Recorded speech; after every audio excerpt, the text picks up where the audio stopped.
నమస్తే, నేను మీ కుప్ప పద్మిని. ఇన్నాళ్ళు మీ సపోర్ట్ ని నాకు అందిస్తూ, మీ ప్రేమని నాకు అందిస్తున్న ప్రతి ఒక్కరికి కృతజ్ఞతలు. ఇప్పుడు చూడబోతున్న ఈ వీడియో కూడా ఖచ్చితంగా మీకు ఉపయోగపడుతుంది. లైక్, షేర్ అండ్ సబ్స్క్రైబ్ చేసి మీ ఇష్టాన్ని అలాగే మీ సపోర్ట్ ని నాకు అందించండి. అలాగే ఈ వీడియో పట్ల మీ అభిప్రాయాన్ని కమెంట్ సెక్షన్ లో కమెంట్ చేసి నాకు తెలియజేయండి. నమస్తే, వెల్కమ్ టు అవర్ ఛానల్. నేను పద్మిని. ప్రస్తుతంతో పాటు ప్రముఖ ఆధ్యాత్మికవేత్త, వాస్తు జ్యోతిష పండితులు అనంత శర్మ గారు మనతో పాటు ఉన్నారు. మాట్లాడదాం. నమస్కారం అండి. నమస్తే అమ్మా. బాగున్నారండి? మహాగణాధిపతి నమః. అనంత శర్మ గారు జోతిషమే కాదు, వాస్తు కూడా చూస్తారు మీరు కదా. వాస్తు డెఫినెట్ గా దిశ బాగుండాలి, దశ బాగుండాలి ఎవరికైనా, ఎవరి జీవితంలోనైనా. అయితే దశ బాగోనప్పుడు దిశ హెల్ప్ చేస్తే, దిశ బాగోనప్పుడు దశ హెల్ప్ చేస్తుంది అనేది కూడా అందరూ చెప్పేటటువంటి మాటే. అయితే ఇప్పుడు హైదరాబాద్ లో మనం చూసుకుంటుంటే మొత్తం అంతా అపార్ట్మెంట్ కల్చరే. ఎక్కడ చూసిన అపార్ట్మెంట్. ఈ అపార్ట్మెంట్ కొనుక్కునేటప్పుడు ప్రత్యేకించి మన ఫ్లాట్ కి మనకు సంబంధించి మనం ఎటువంటి జాగ్రత్తలు ఖచ్చితంగా తీసుకోవాలి? బేసిక్ రూల్స్ ఏమిటి ఖచ్చితంగా వాస్తులో ఇవి ఖచ్చితంగా చూసుకోవాలి అంటే ఏం చెప్తారు అనంత శర్మ గారు?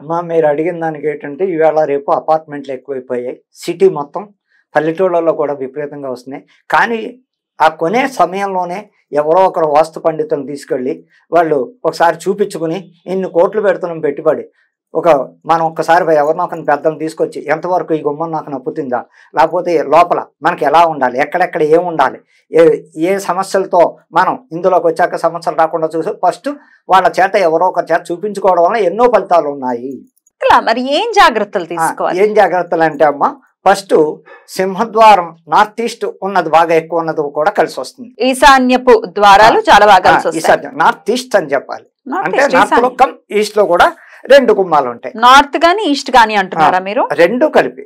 ఇప్పుడు ఈస్ట్ లో గుమ్మ ఉంటుంది, నార్త్ లో నార్త్ ఈస్ట్ గుమ్మ అంటాం. రెండు గుమ్మాలకి మామూలుగా నార్త్ ఈస్ట్ అంటే ఈశాన్యం కదా, అదే అనుకుంటా. అందుకని దాంట్లో కూడా ఫలితాలు విపరీతంగా కలిసి వస్తాయి. లోపలికి వెళ్ళాక చాలా మంది ఏం చేస్తున్నారంటే మెట్లు కింద కబోర్డులు కడుతున్నారు. అవునండి. ఎట్టి పరిస్థితులను కబోర్డులు కట్టడం ఇంటి యజమానికి ఇబ్బందులు తప్పవు. ఇండిపెండెంట్ హౌసుల్లో ఏమా, అదే అపార్ట్మెంట్ లో బాత్రూమ్లు ఉన్నాయి. ఏ పక్క ఉండాలి? నైరుతి రూమ్ లో కానీ ఆగ్నేయంలో కానీ ఉండొచ్చు. ఉండడం కూడా ఆ సిట్టింగ్ ఎలా కూర్చోవాలయ్యా అంటే తూర్పు చూస్తూ ఉత్తరం చూస్తూ సిట్టింగ్ పెట్టుకోవాలి. ఈ మధ్యకాలంలో కొత్తగా తూర్పు ముఖంగా పశ్చిమ ముఖంగా చూస్తూ తూర్పు ముఖంగా పెడుతున్నారు. అది చాలా దరిద్రం. పని చేయకూడదు అసలు. తూర్పుకి నడ్డి ఎలా పెడతామమ్మా? ఎంత మహాపాపం. ఉత్తరం కుబేరుడికే చూపిస్తామా? అవి చాలా మంది చేస్తున్నారు. అవి నేను 100 మందికి చూసి ఇది తప్పు, మార్చుకోలేకపోతే పగల కొట్టేసేయండి, దాని వల్ల ఇబ్బందులు వస్తాయంటే అలా చెప్తే నిజమండి. ఎట్లా అండి? ఏ ముఖంగా ఉండాలి? మనం ఎక్కువ తూర్పు ముఖంగా చూస్తూ కూర్చోవాలి. ఉత్తర ముఖంగా అంటే దక్షిణం గోడకి, పడమటి గోడకి ఉండడం వలన ఉత్తమమైన ఫలితాలు ఉంటాయి. బాత్రూముల్లో కూడా సిట్టింగ్ వల్ల కూడా ప్రాబ్లమ్స్ ఉంటూ ఉంటాయి. అలాగే ఇంకా వంటగదికి మన హాల్కి ఈశాన్యానికి మధ్యలో దేవుడి గది రావడం వల్ల ఎంతో ఉత్తమం. పూర్తిగా ఈశాన్యంలో దేవుని పెట్టకూడదు. ధర్మశాస్త్రం పూర్తిగా ఈశాన్యానికి వెళ్ళిపోకూడదు. అదే అక్కడే తేడా ఉంది. కొంచెం చెప్పండి, వివరంగా చెప్పండి. పూర్తిగా ఈశాన్యం బరువులతో ఉండకూడదు. అంటే దైవ మందిరం పెట్టా బరువే. దేవుడే బరువు అనుకుంటే అలా తల్లి. ఇక్కడ 2 రకాలు ఉన్నాయి. పూర్తిగా ఈశాన్యం అంటే దేవుడు అంటేనే ఇంకా అఖిలాండ కోటి బ్రహ్మాండ నాయకుడు, ఆయన్నే మనం బరువు అనుకుంటే ఎట్లా? ఇప్పుడు మీరు అన్నట్టుగా ఈశాన్యంలో బీరువాలు పెట్టకూడదు, లేకపోతే చెప్పులు అవి పెట్టకూడదు, కబోర్డులు రాకూడదు, ఇట్లాంటివి రాదు. కానీ దేవుడినే వద్దనుకుంటే ఎట్లా? కొంచెమైనా గ్యాప్ ఇవ్వాలి. ఎలా? ఇప్పుడు వంటగది ఉంది, మనకి ఈశాన్యం రూమ్ ఉంది. ఆ రెండిటికి మధ్యలో రావడం వల్ల ఎంతో ఉత్తమమైన ఫలితాలు ఇస్తాయి. ఖచ్చితంగా పూర్తిగా మూలకెళ్ళిపోకూడదు. ఎంతో కొంత గ్యాప్ ఇమ్మంటున్నాం. ఇంత గ్యాప్ ఇచ్చినా చాలు. ఆ రెండిటికి పెట్టుకోవడం వల్ల దైవ సన్నిధిలో తూర్పుముఖంగా కానీ ఉత్తరముఖంగా కానీ కూర్చొని పూజ చేయటం వల్ల ఎంతో ఉపయోగాలు ఉంటాయి. అలాగే ఇంకా వస్తున్నాయి. ఇంకా లోపల నైరుతి రూమ్ లో చక్కగా తల ఎటు పెట్టి పడుకోవాలి అంటే తూర్పుముఖంగా, ఉత్తరముఖంగా పెట్టకూడదు. తల దక్షిణ ముఖంగా పెట్టడం వల్ల ఎంతో శుభంగా ఉంటుంది. తల పెట్టు పడుకోవడం వల్ల నిద్ర చక్కగా వస్తుంది, ఆరోగ్యంగా ఉంటారు. అదే ఉత్తరానికి తల పెట్టితే మానసికంగా బాధపడడం, నిద్ర రాపోవడం, ఒకవేళ పట్టిన ఉలిక్కిపడి లేస్తూ ఉండడం, చెడ్డ కళ్ళ వస్తూ ఉండడం, దానివల్ల ఎన్నో రకాలు. ఒకవేళ మరి దక్షిణం అంటే సౌత్ లో తల పెట్టుకునే పరిస్థితి లేకపోతే ఇంకో ప్రత్యామ్నాయం ఏమిటి? తూర్పు ముఖం. తూర్పుకి తల పెట్టుకొని పడుకో. తూర్పు తల పెట్టుకోవడానికి లేవగానే దేవుని చూడడానికి పడమటికి అలా లేస్తూ కూర్చోం. దాని వల్ల కూడా ఎంతో ఉత్తమాలు ఉంటాయి. అందుకని వాస్తులో రకరకాలు ఉన్నాయి తల్లి. వీళ్ళు వచ్చేవాళ్ళు ఇప్పుడు కొత్తగా వచ్చేవాళ్ళు చాలా మంది ఇన్ని కోట్లు పెట్టి కడుతున్నాం, లేదు మనం అన్ని చూసుకోవాలి, చూసుకున్నాక ఈ డబ్బులు ఇచ్చి చక్కగా వెళ్ళడం మంచిదనే ఆలోచనలో చాలా మందికి ఇది వరకుట్లా లేదు. అలాగే ఇండిపెండెంట్ కొని ఇల్లు విల్లాస్ కానీ ఇవి కానీ కొనే వాళ్ళకు కూడా 2 రకాలు చేస్తున్నారు.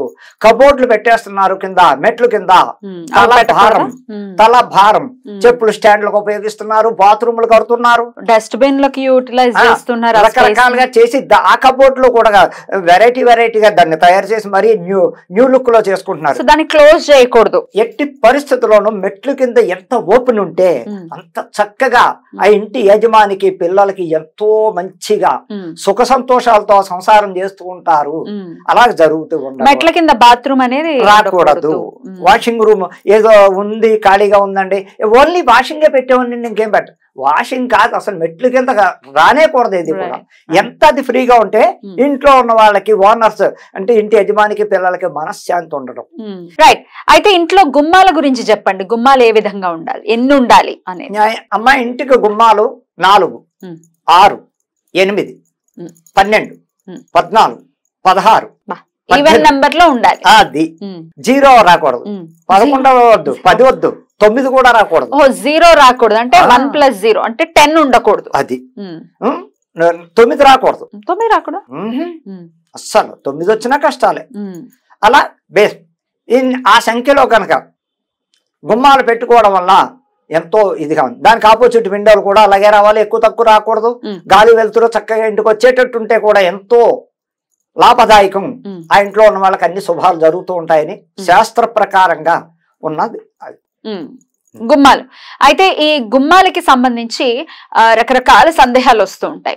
గడప ఉన్నదే కంప్లీట్ గా గుమ్మం కింద కన్సిడర్ చేస్తారా? ఇప్పుడు మెయిన్ డోర్ కి అయితే గడప ఖచ్చితంగా ఉంటుంది, లోపల బెడ్రూమ్స్ కి అయితే గడపలు ఉండట్లే. ఇవాళ రేపు ఎవరు గడప అన్నదే లేదు, వీధి గడప మొక్కుబడి పెడుతున్నారు అంతే. అదొక్కటే ఉంటుంది కావాలని. దీని ఎట్లా ఏ రూమ్ కి గడపలు లేవు, ఏ రూమ్ కి గడపలు అయినప్పటికీ కౌంట్ డోర్ లెక్క చేయొచ్చా అండి? చెయ్యొచ్చు. ఎందుకంటే మోడల్ కొన్ని సందర్భాల్లో ఇప్పుడు న్యూ ఫ్యాషన్ అయిపోయింది కాబట్టి అయ్యో ఇంకన్నిటికీ గడపలు పెడతాయి ఇది అయిందనే అనే ఆలోచనలు పడ్డారు. కానీ దాని లాభం ఎంత ఉందన్న తెలియట్లేదు. గడప ఉంటే మంచిదండి, గడప ఉంటేనే మంచిది.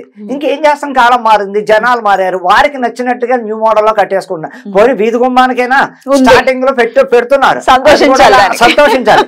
ఎందుకని ఆ గడపకైనా ఇంత పసుపు రాసి చక్కగా పసుపు బొట్లు పెడతారు మంగళవారం శుక్రవారం. అది లేదంటే కాళ్ళకు కూడా రాసుకో, కాళ్ళకే లేదు అడగద్దు. ఇవాళ రేపు పసుపు కుంకాలు ఆడవాళ్ళు వాడటం పసుపు పాదాలకు రాసుకుంటే అమ్మా బ్యాక్టీరియా ఎంత బ్యాక్టీరియా పోతుందమ్మా అసలు వాళ్ళకి తెలియట్లేదు.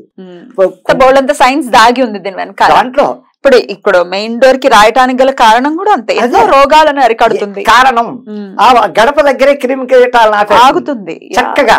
అది తెలుసుకోవట్లేదు. కానీ మధ్య కొంచెం మార్పులు వచ్చాయి చాలా మందిలో, కొంచెం మారుతున్నారు జనరేషన్.